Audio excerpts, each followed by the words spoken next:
नमस्कार साथियों, जय हिंद। मेरा नाम है प्रीतेश जोशी और आप सभी का स्वागत है कक्षा 10 के सामाजिक विज्ञान विषय के अध्याय नंबर 4 की तरफ, जिसका नाम है स्वर्णिम भारत, आरंभ से 1206 ईस्वी तक।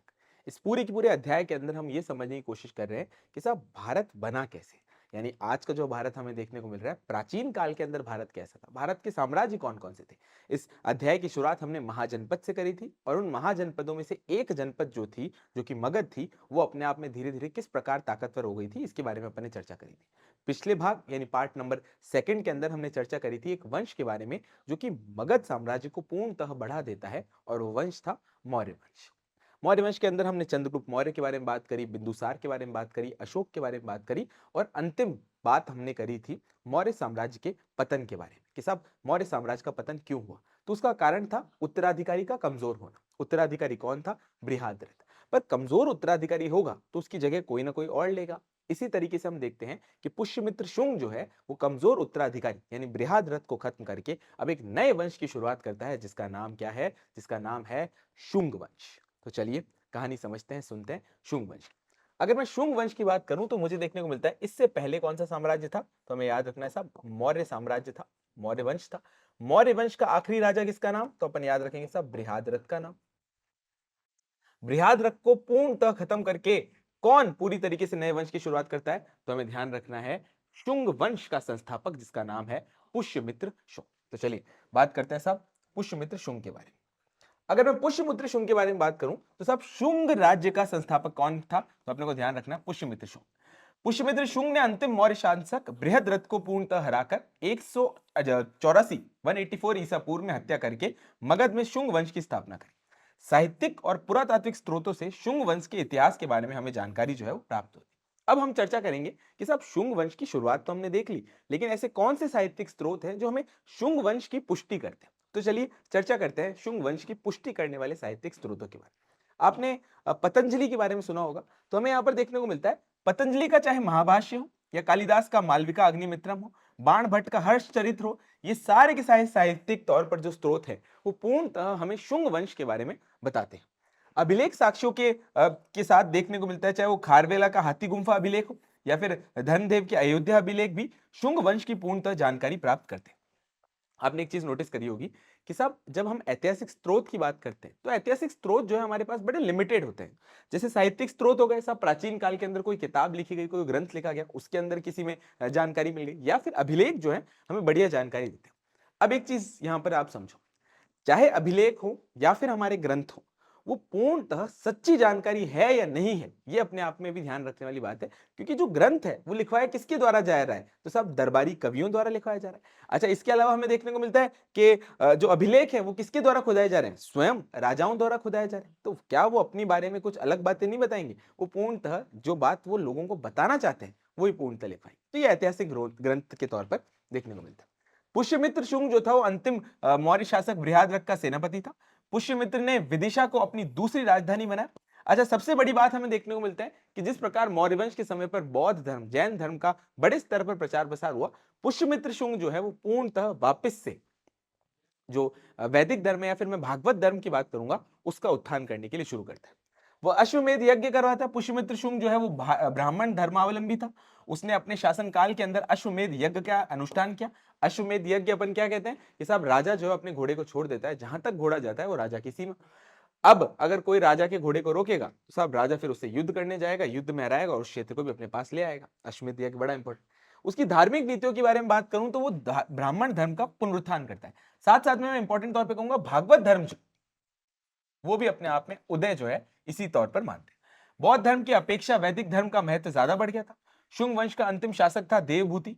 72 ईसा पूर्व में उसके मंत्री वासुदेव कर्ण ने उसकी हत्या कर दी और उसके बाद शुरुआत करी किसकी? कण्व राजवंश की। तो यहां पर आप एक चीज नोटिस करो, जैसे गौतम बुद्ध ने बताया कि सब जीवन जो है वो एक तरीके का चक्र है, और इतिहास जो है ना वो भी अपने आप में एक चक्र है। जैसे इस बात की ध्यान रखो, देखो अपन इसका एग्जाम्पल लेते हैं। हम यहां पर देते हैं कि साहब एक समय पर हमें देखने को मिलता है कि मगध के अंदर, मैं मगध की सत्ता की बात कर रहा हूं, मगध के अंदर नंद वंश का शासन था। नंद वंश का शासन चलता गया चलता गया, अंतिम शासक कौन आ गया साहब? धनानंद। अब क्या हुआ? धनानंद को पूरी तरीके से हराया और राजा कौन बन गया? चंद्रगुप्त। सीजी लिख दिया साहब, चंद्रगुप्त। चंद्रगुप्त चलता गया, चंद्रगुप्त के बाद राजा कौन आया? तो हमें देखने को मिला साहब बिंदुसार। बिंदुसार के बाद कौन आया? तो भैया अशोक आया। इतने समय पर हम देखते हैं कि सारी की सारी स्थितियां अनुकूल रहती है और ये पूरा का पूरा कौन सा वंश चलता जाता है? तो हमें देखने को मिलता है सब मौर्य वंश चलता जाता है। इस समय पर कौन सा वंश चला? तो अपने को याद रखना है नंद वंश चला। फिर क्या हुआ? आखिरी राजा कौन आया? आखिरी राजा साहब बृहद्रथ आया, और जैसे ही बृहद्रथ आया, बृहद्रथ अपने आप में कमजोर हुआ, इस बृहद्रथ को हराया और कौन सा राजवंश चालू हो गया? शुंग राजवंश। अब वापस क्या होगा? शुंग राजवंश की स्थापित हुई, आखिरी राजा बनता है देवभूति, देवभूति को हरा देता है वासुदेव कर्ण और एक नया राजवंश चालू हो जाए। तो देखो इतिहास जो है वो किस प्रकार एक चक्र के समान है, जो करे हैं कर्म वो वापस से पूर्णतः वैसे ही चलते जाएंगे। साहब किस प्रकार राजा था, राजा के बाद कमजोर उत्तराधिकारी आया, एक नए राजवंश ने जगह ली। तो आप ये देखो साहब, परिवर्तन ही प्रकृति का नियम, ये पूर्णतः हमें बात देखने को मिलती है। बौद्ध धर्म भी इसके बारे में चर्चा करता है। तो ये बात मैं थोड़ी सी आपको बताना चाह रहा था कि साहब किस प्रकार कर्ण वंश जो है वो पूर्णतः ताकतवर हो जाता है। अब अपन चर्चा करेंगे साहब एक और राजवंश की, जो कि है सतवाहना राजवंश। अपन यहाँ पर मुख्य तौर पर जो बड़े बड़े राजवंश है उनके बारे में चर्चा करें तो देखो यहाँ पर मैं एक भारत का मैप बनाता हूँ और थोड़ी सी यहाँ पर आपके बारे में चर्चा कर लेता हूँ, जिससे आपको थोड़ी चीजें समझ आ सके। देखो ये वाला जो पूरा का पूरा क्षेत्र है, स्पेसिफिकली अगर ये वाले क्षेत्र की बात करूं तो यहां पर हमें देखने को मिलता है सब सतवाहना वंश का शासन। वंश का शासन, सतवाहना वंश भी पूर्णतः शुंग वंश की तरह ही पूर्णतः सामाजिक तौर पर अगर मैं कहूं कि धर्म का प्रचार प्रसार बड़े स्तर पर करते हैं। तो सब सतवाहना वंश की जो शुरुआत करता है वो सिमुक नाम का एक राजा करता है।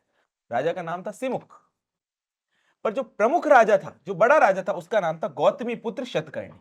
अब ये जो सतवाहना राजा थे वो अपने आप में अपने नामों के आगे जो है वो मातृ नाम का इस्तेमाल करते थे। देखो उस समय के समाज की कितनी बड़ी खूबी है कि अपनी माँ का नाम, जनरली अपन सरनेम के तौर पर पिता का नाम इस्तेमाल करते हैं, यहाँ पर अपनी माँ का नाम जो है वो इस्तेमाल किया करते थे।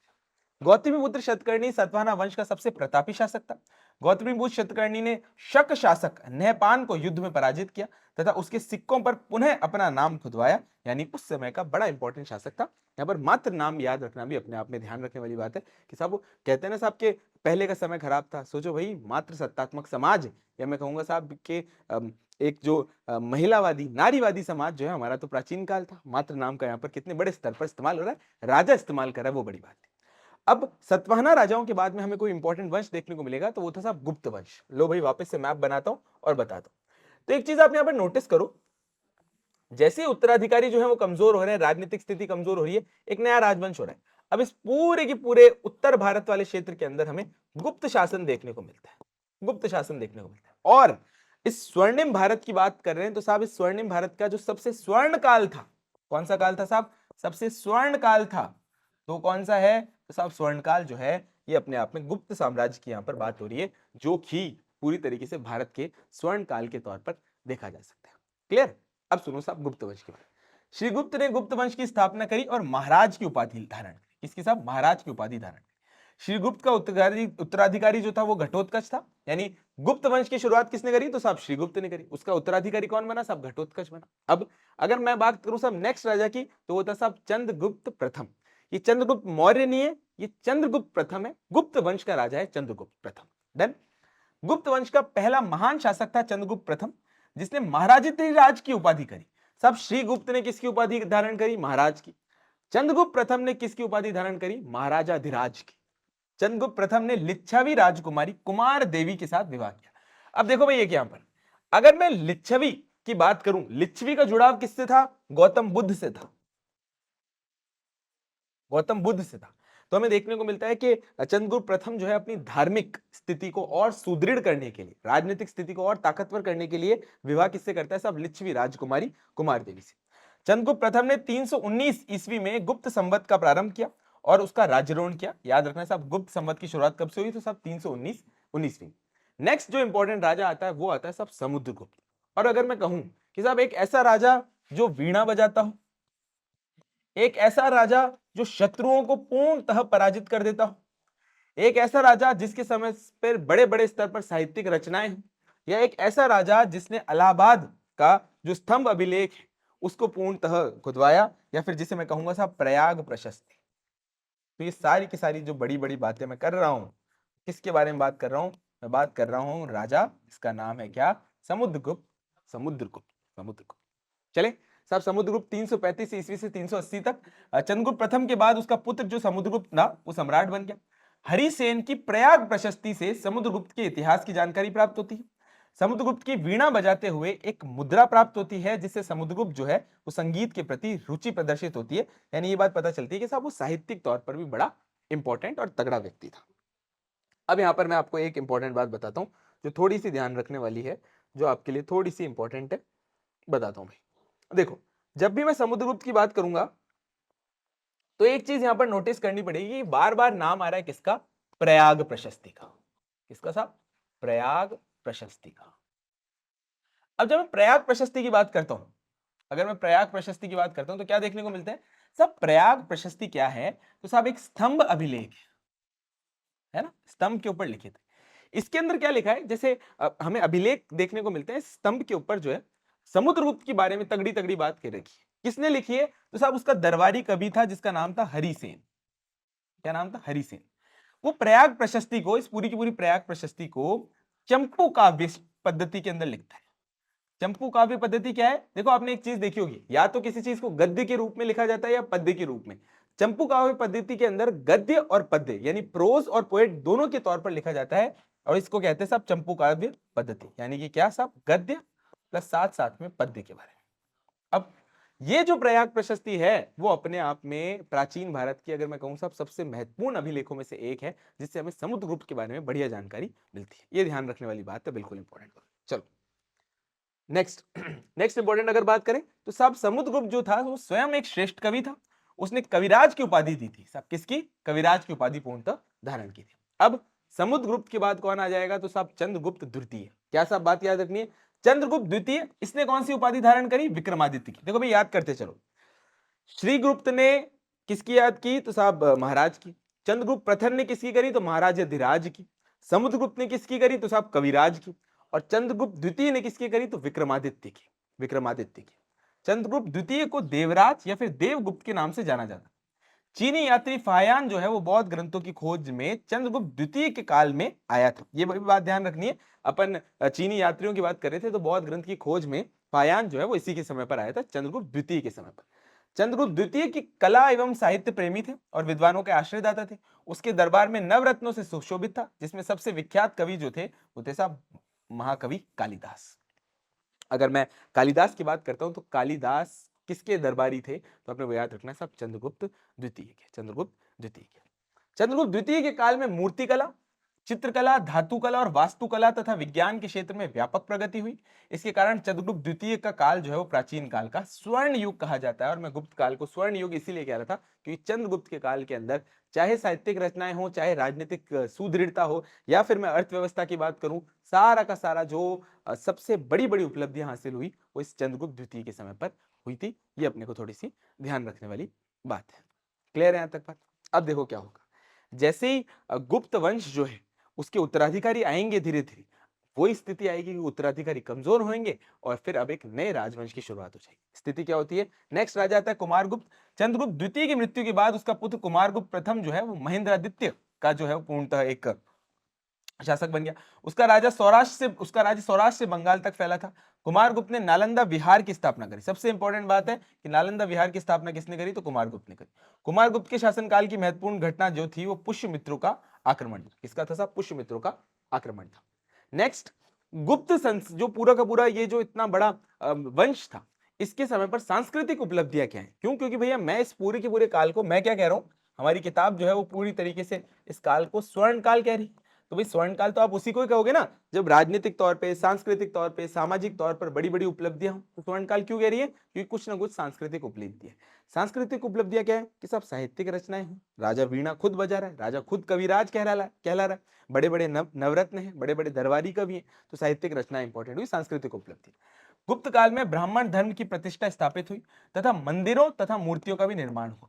ब्राह्मण धर्म के अतिरिक्त बौद्ध एवं जैन धर्मों का भी गुप्त काल के अंदर प्रचार प्रसार हुआ। अब यहां पर एक चीज नोटिस करो, देखो यहां पर बौद्ध धर्म और जैन धर्म की बात करें, प्राचीन काल की अगर मैं बात करूं तो समुद्रगुप्त खुद जो है वो अपने आप को लिच्छवी दुहित्रा के नाम से बुलवाता था। कि साहब लिच्छवी दुहित्रा यानी लिच्छवियों का दोहिता, यानी वो अपने आप को बौद्ध धर्म से जोड़ने की कोशिश कर रहा था। ब्राह्मण धर्म जो था वो पूर्णतः बढ़ा, जैन धर्म जो था वो पूर्णतः बढ़ा, बौद्ध धर्म जो था वो पूर्णतः बढ़ा, और इसके सारे के सारे साक्ष्य जो हैं वो हमें अजंता और अलोरा की गुफाओं से देखने को मिलते हैं। अजंता प्रचार प्रसार में हुआ। अजंता और बाघ के कई ऐसे चित्र जो हैं वो गुप्त चित्रकला का प्रतिनिधित्व करते हैं, जो कि इन धर्मों के बारे में बताते हैं, अध्यात्म के बारे में बताते हैं, और गुप्त काल की इस कला के स्वर्णिम काल के बारे में बताते हैं। गुप्त साम्राज्य की स्थापना के साथ ही संस्कृत भाषा की उन्नति को बल मिला तथा यह राजभाषा के पद पर आसीन हो गई। हरिशेन की प्रयाग प्रशस्ति जो है वो विशुद्ध संस्कृत के अंदर लिखी गई थी और चंपू काव्य पद्धति के अंदर लिखी गई थी। इस समय के सबसे प्रख्यात कवि और नाटककार थे जिनका नाम था साहब महाकवि कालिदास। उन्होंने ऋतु संहार, मेघदूत, कुमार संभव, रघुवंश जैसे काव्यों तथा अभिज्ञान शकुंतलम, विक्रम वर्षीय और मालविका अग्निमित्रम जैसे नाटकों की रचना करी। जैसे पूर्णतः नाटकों की रचना, तो जितने भी नाम सुने सब कालिदास द्वारा रचित थे। इसके अलावा विज्ञान एवं तकनीक की विभिन्न शाखाओं का विकास करते हुए गुप्त काल में हुआ। आर्यभट्ट गुप्त काल का सबसे महान वैज्ञानिक और गणितज्ञ था। इसी काल के अंदर दशमलव प्रणाली का विकास हुआ। वारामीर तथा ब्रह्मगुप्त ने भी इसी काल के अंदर प्रसिद्ध वैज्ञानिक थे। चाहे गणित की बात हो या फिर मैं इंपॉर्टेंट तौर पे विज्ञान की बात हो, तो बड़ी बड़ी उपलब्धियां जो है भारत को मिल रही थी ऐसे वैज्ञानिक, ऐसे गणितज्ञों द्वारा। गुप्त काल धातु कला का सबसे बड़ा नमूना महरौली दिल्ली का लौह स्तंभ था। सुल्तानगंज से प्राप्त हुई ताम्र निर्मित बुद्ध की भव्य प्रतिमाएं थी। सब बौद्ध धर्म का प्रचार प्रसार हुआ तो अलग अलग वास्तुकला, अलग अलग स्थापत्य कला का बढ़ावा मिला। साथ साथ में हम देखेंगे सब गुप्तकालीन समाज के बारे में। मौर्यकालीन समाज के बारे में तो अपन ने चर्चा कर ही ली थी कि किस प्रकार मेगास्थनीज जो है अलग अलग वर्गों के अंदर बात की थी। चाणक्य ने वर्ण व्यवस्था के बारे में बात की थी। गुप्तकालीन समाज की बात करूं तो वर्ण और जाति व्यवस्था जो थी वो पूर्णतः प्रचलित थी। सभी वर्ण और जातियों में समन्वयवादिता और सहिष्णुता का सामंजस्य था। संयुक्त परिवार की प्रथा जो थी वो पूर्णतः प्रचलित थी। गुप्त काल में स्थितियों की स्थिति पूर्णतः अपने आप में आदरणीय थी। और इनसे पहले जब सतवाहना की बात मैंने आपको बताई थी तो वहां तो मातृ नाम का इस्तेमाल कर रहे हैं, यानी प्राचीन काल के भारत के समय पर महिलाओं की स्थिति हमें बढ़िया देखने को मिलती है, आदरणीय देखने को मिलती है। अब जैसे जैसे गुप्त काल जो है अपने आप में कमजोर हो जाएगा, उत्तराधिकारी आएंगे, अपने आप में सत्ता को स्थापित नहीं कर पाएंगे, तो फिर हम देखेंगे साहब एक नया राजवंश आ जाएगा। उसके बाद अन्य राजवंशों के साथ साथ में हम देख लेते हैं साहब वर्धन राजवंश। अब वर्धन राजवंश जो है वो अपने आप में बहुत ज्यादा इंपॉर्टेंट है। क्यों? क्योंकि ये हर्षवर्धन, जिसका नाम आपने सुना ही होगा, अभी उसके बारे में चर्चा भी करेंगे, उसका राजवंश है। तो अपन चर्चा करेंगे साहब वर्धन राजवंश, या फिर जिसे हम पुष्यभूति वंश के नाम से भी जानते हैं। वर्धन वंश की शक्ति और प्रतिष्ठा संस्थापक जो है उसका नाम था प्रभाकर वर्धन। प्रभाकर वर्धन की मृत्यु के बाद सिंहासन पर उसका बड़ा पुत्र जिसका नाम था राजवर्धन बैठा। पर बंगाल के गौड़ शासक जिसका नाम था शशांक, उसके द्वारा 606 ईस्वी में उसका वध कर दिया गया। अब यहां पर स्थिति देखो भाई,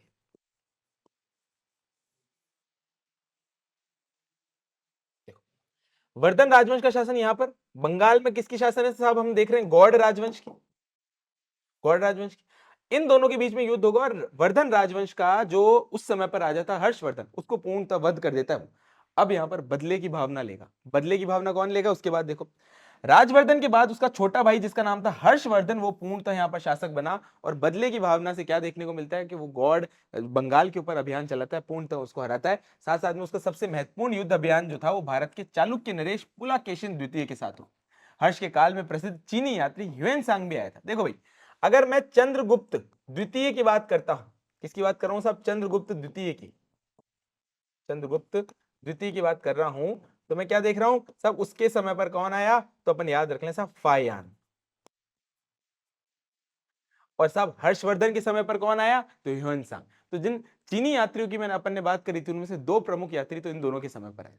हर्षवर्धन स्वयं एक उच्च कोटि का विद्वान था जिसने नागानंद और साथ साथ में प्रियदर्शिका तथा रत्नावली जैसे नाटक की पूर्णतः रचना करी थी। हर्ष की राज समय बाणभट्ट व मयूर जैसे विद्वान पाते थे। बाणभट्ट ने हर्ष चरित्र व कादंबरी नामक संस्कृत ग्रंथ की रचना करी। ये अपने आप में बहुत ध्यान रखने वाला है, बार बार क्वेश्चन आ जाता है, एक लाइनर भी आ जाए आपके कि साहब हर्षवर्धन के समय पर जो उसका कवि था बाणभट्ट, उसने कौन कौन सी रचनाएं करी? तो हर्षचरित्र और साथ साथ में कादंबरी नामक संस्कृत के प्रसिद्ध ग्रंथ लिखे। और मयूर ने तो सूर्य शतक की पूर्णतः रचना करी, जो कि अपने आप में प्राचीन काल के प्रमुख ग्रंथों में से एक के तौर पर जाना जाता है। तो साहब ये बात रही कुछ अन्य राजवंशों की जिनके बारे में अपन ने चर्चा करी। शुरुआत अपन ने करी थी साहब शुंग वंश से, और अंत अपन अब यहाँ पर कर रहे हैं वर्धन वंश से, हर्षवर्धन के बारे में। तो यानी स्वर्णिम काल जो है यहाँ पर पूर्णतः चला जा रहा है। गुप्त काल के बारे में चर्चा करी अपन ने, समुद्रगुप्त के बारे में चर्चा करी। पर एक चीज नोटिस करो, किस प्रकार उत्तराधिकारी कमजोर हो रहे हैं, एक नया राजवंश उभर रहा है। फिर सांस्कृतिक रचनाएं होंगी, समाज के अंदर बदलाव होंगे, वैज्ञानिक रचनाएं होंगी, बड़ी बड़ी चीजें होंगी, और फिर उसके बाद वापस राजा उत्तराधिकारी कमजोर और एक नया राजवंश। तो सब परिवर्तन ही प्रकृति का नियम है, ये चक्र चलता रहता है, बस कठपुतलियों के तौर पर लोग जो है वो बदलते रहते हैं। तो आज की क्लास यहीं तक ही। आशा करता हूँ आपको ये क्लास अच्छी लगी होगी। मिशन ज्ञान के परिवार के साथ बने रहें और क्लासेस को निरंतर शेयर कीजिए। अंत में एक ही बात, भारत है मेरी जान और मिशन है मेरा ज्ञान। जय हिंद, जय भारत और जय Rajasthan. Thank you so much.